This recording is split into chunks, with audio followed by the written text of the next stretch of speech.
लोइलम ओइबा मणिपुर की निंगतंबा हंजिन्नबा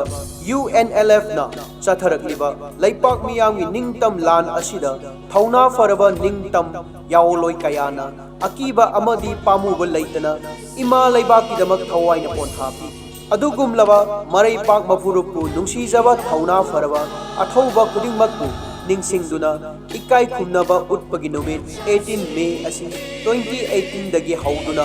लेप्तुना पांथोक्तुना लाखिबा अदु हंदक 2024 चही असिगी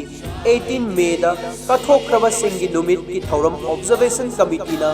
इम्फाल ईस्ट की नोंगपोक संजनबम दा पांथोक्लगनी नोंगपोक संजनबम दा पांथोक्कदौरिबा कथोख्रबा सिंगी नुमित की थौरम असिदा इरैपाक की इरैसा सिंगना अमदी लैखिद्रबा अथौबा सिंगी इमुंग मनुंगना